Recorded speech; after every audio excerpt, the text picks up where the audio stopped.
열왕기하 5장 15절에서 27절입니다. 하나님의 사람 엘리사의 사환 게하시가 스스로 이르되 내 주인이 이 아람 사람 나아만에게 면하여 주고 그가 가지고 온 것을 그의 손에서 받지 아니하였도다. 여호와께서 살아계심을 두고 맹세하노니 내가 그를 쫓아가서 무엇이든지 그에게서 받으리라 하고 나아만의 뒤를 쫓아가니 나아만이 자기 뒤에 달려옴을 보고 수레에서 내려 맞이하여 이르되 평안이냐 하니 그가 이르되 평안하나이다.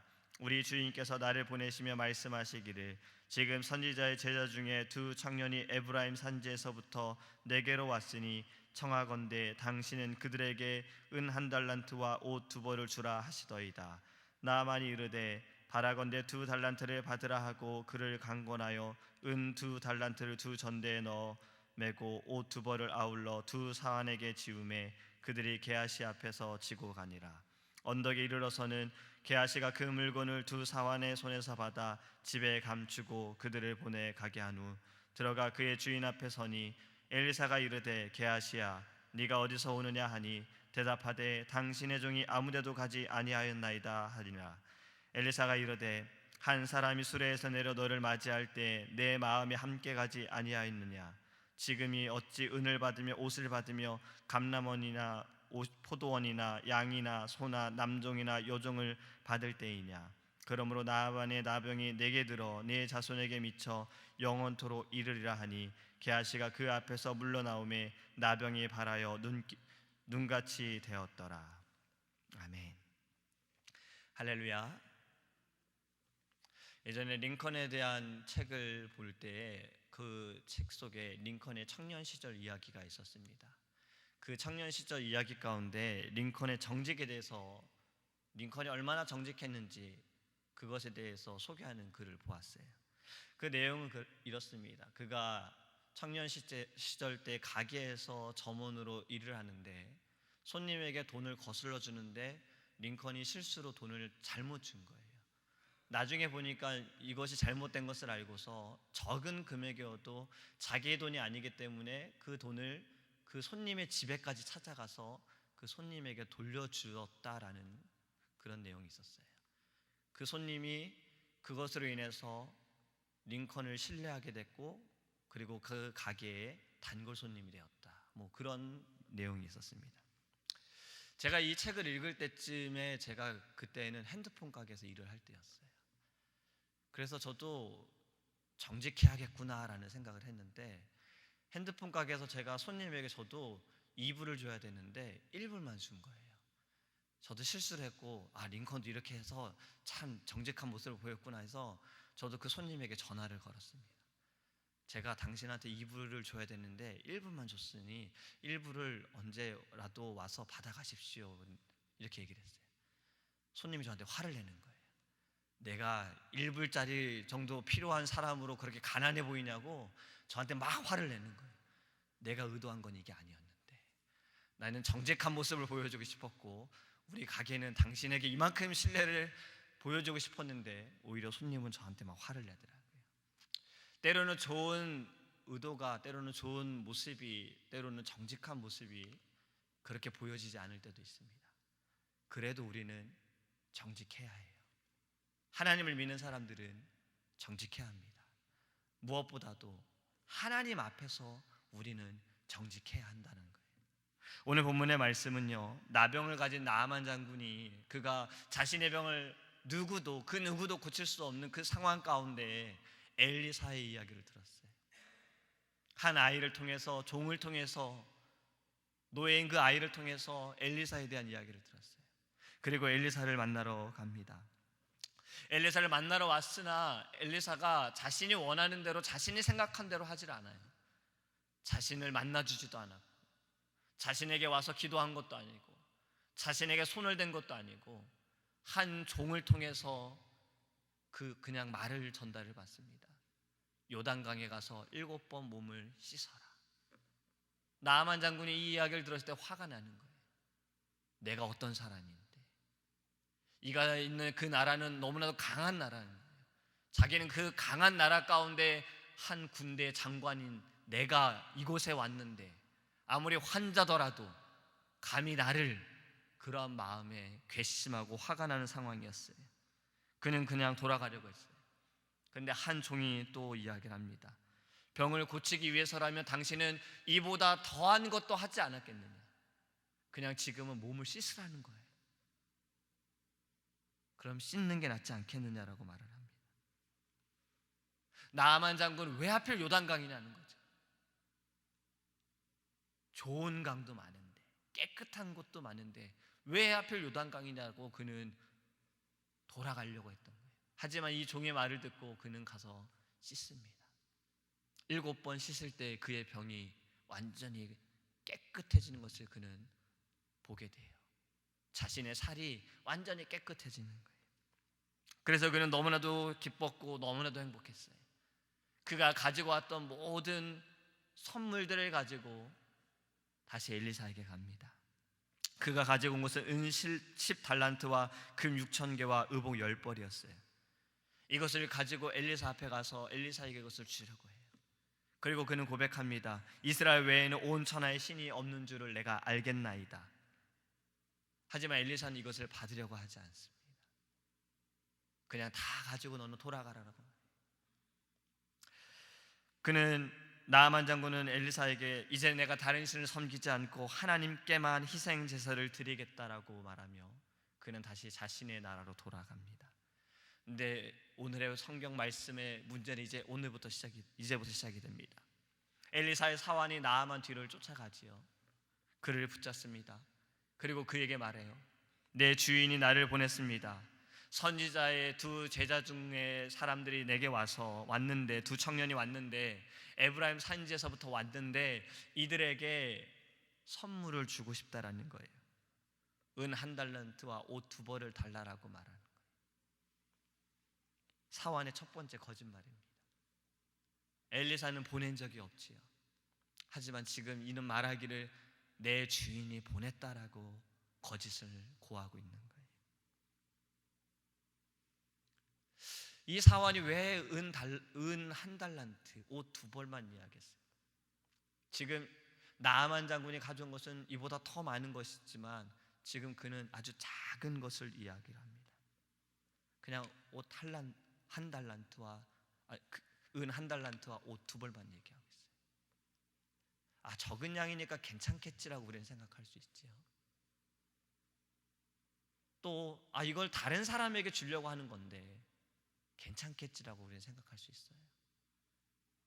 하지만 그거는 내 생각에 그냥 타협일 뿐이라는 겁니다.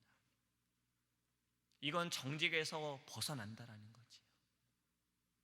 그 어떤 것도 맞지 않는 것은 하나님 앞에서 감추어지는 것들은 정직하지 않다라는 겁니다. 이 사환의 두 번째 거짓말은요, 그는 그것을 받아가지고 와서 집에 감추어둔다라는 거예요. 누가 와서 누구에게 주어서 이것을 받아야 합니다. 이것이 그는 받아가지고 와서 집에 감추어뒀어요. 그리고 엘리사 앞에 나아갔을 때 엘리사가 묻습니다. 네가 어디에 갔다 왔느냐? 그가 무엇라 대답합니까? 저는 아무 데도 가지 않았습니다. 그의 세 번째 거짓말입니다. 자신의 잘못을 숨기기 위해서, 감추기 위해서 그는 또 다른 거짓말을 했다라는 거예요. 하지만 엘리사는 이미 알고 있었어요. 엘리사의 사환은 정직하지 못했어요. 우리가 오늘 말씀을 통해서 생각할 것이 이겁니다. 거짓말은 또 거짓말을 낳고 또 거짓말을 하게 되어요. 우리의 삶에도 무언가를 감추기 위해, 내 죄를 감추기 위해, 내 잘못을 감추기 위해, 내 자존심 때문에 감추려고 하다가 또 거짓말. 이것이 우리는 그냥 사람에게 거짓말한다고 생각할 수 있으나 하나님 앞에서 우리는 정직하지 못하다는 겁니다. 저도 어릴 때 그런 적이 있어요. 제가 잘못을 했어요. 이 잘못을 감추기 위해서 거짓말하는 거예요. 동생이 했다고. 이럴 때 형이 최고더라고요. 동생이 잘못했다라고 거짓말하는 거예요. 동생이 그렇게 했다라고 말하는 거예요. 학교에 가기 싫어서 아프다고 거짓말할 때도 있었어요. 근데 꼭 그렇게 거짓말하면 진짜 아프더라고요. 거짓말을 하게 되면 그렇게 또 거짓말을 합니다. 죄가 그렇습니다. 죄가 하나에서 끝나지 않아요. 죄를 짓게 되어지면 또 다른 죄를 짓게 되어져요. 우리 성경에서도 이미 그런 일들을 많이 보았습니다. 가인이 아벨을 죽였어요. 하나님이 네 동생 아벨이 어디 있느냐 물었을 때 내가 동생을 지키는 자니까 동생을 죽인 죄에 또 그는 거짓말하는 죄를 지었어요. 죄가 하나로서 끝나지 않습니다. 이 하나의 죄로서 우리는 회개해야 되는 거예요. 그래야겠다. 하나님 앞에서 정직해야 합니다. 그 무엇도 하나님 앞에서는 감출 수가 없다라는 거예요. 하나님 앞에 우리는 다 드러내야 돼요. 다 내놓아야 돼요. 하나님 앞에서 정직함이 우리에게 원하시는 것임을 깨닫기 원합니다. 성경에서는 시편 15편 2절 말씀에 정직하게 행하며 공의를 실천하며 그의 마음의 진실을 말하며, 잠언 11장 3절에 정직한 자의 성실은 자기를 인도하거니와, 잠언 2장 9절에 그런즉 네가 공의와 정의와 정직 곧 모든 선한 길을 깨달을 것이라. 시편과 잠언 말씀을 보며 정직에 대한 말씀이 더 많이 나타나 있습니다. 우리는 하나님 앞에서 정직해야 합니다. 엘리사의 사환에게 혼을 내면서 엘리사는 이런 말을 합니다. 한 사람이 수레에서 내려 너를 맞을 때 내 마음이 함께 가지 아니하였느냐? 지금 어찌 은을 받으며 옷을 받으며 감람원이나 포도원이나 양이나 소나 남종이나 여종이나 이러한 것들을 구할 때냐? 나아만 장군이 이곳에 왔을 때부터 마음이, 그가 가져온 물건에 대해서 그 마음이 어디에 있었느냐? 지금 그리고 그러한 것을 받을 때 도대체 어떠한 때이길래 엘리사는 이러한 말을 합니까? 지금 엘리사가 있던 이 나라에 나아만 장군이 이곳에 오기 전에 아람의 왕이 편지를 씁니다. 이스라엘 왕에게. 지금 내 부하 중에 이 군대 장관인 나아만 장군이 그러한 병이 있는데 너희 나라의 병을 고칠 수 있다라는 이야기를 들어서 그를 보낸다라고. 왕이 그 편지를 읽고서 그의 옷을 찢습니다. 그 나라의 유명한, 그 나라의 아주 똑똑한 의사들도 못 고치는 병을 어찌 우리가 고칠 수 있냐? 이건 우리에게 시비를 걸려고 하는 거다. 그렇게 그는 옷을 찢어요. 이러한 일들을 볼 때 이스라엘은 여러 나라들에게 억압과 공격과 어려움 가운데 그러한 상황인 거죠. 지금 그러한 때를 이야기하는 거예요. 지금 어느 한 때인데 너가 그러한 마음을 두느냐. 우리가 이 말씀을 통해서 내게 주시는 질문임을 깨닫기 원합니다. 지금이 어느 한 때인데 너의 마음이 어디 있느냐. 지금 우리의 마음은 어디 있습니까? 엘리사의 사환처럼 우리의 마음이 지금 눈에 보이는 것처럼 은이나 금이나 물질이나 이 땅의 행복이나 혹시 그러한 것에 있지 않습니까? 우리가 이 질문을 다시 한번 잘 생각해 보기 원합니다. 지금이 어느 한 때인데, 지금이 어느 한 때입니까? 지금의 이 시대에 예수가 사라지고 있어요. 예수님은 계시지만 사람들로 인해서 이 땅에 예수가 사라지고 있어요. 복음이 사라지고 있어요. 교회가 사라지고 있어요. 지금이 어느 한 때인데 너의 마음이 어디에 있느냐? 영혼들이 죽어가고 있는데, 잘못된 길로 가고 있는 것도 그들은 모르는데 너희의 마음은 어디에 있느냐? 우리에게 하시는 질문임을 깨닫기 원합니다. 어제 목사님께서 말씀하셨죠. 삶은 성공보다 더 중요합니다. 우리의 삶은 나를 위한 삶이 아니에요. 주를 위한 삶입니다. 믿으십니까? 하나님을 위한 삶입니다. 하나님의 나라를 위한 삶이라는 거예요. 우리에게 주신 이 삶 가운데 우리가 해야 할 일이 있어요. 성공이 중요한 게 아니에요. 하나님이 중요합니다. 예수 그리스도가 중요합니다. 우리의 마음이 어디에 있습니까?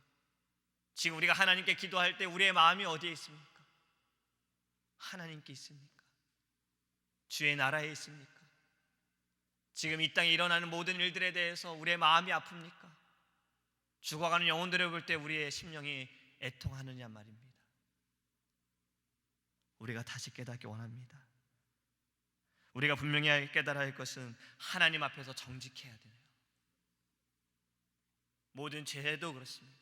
하지만 우리가 하나님 앞에서 정직하기 위해서 모세처럼 정직하기 원합니다. 모세가 떨기나무 가운데 하나님을 만나고 그는 정직해요. 그가 뭐라 말합니까? 하나님, 저는 언어가 어눌한 자입니다. 하나님, 저는 할 수가 없습니다.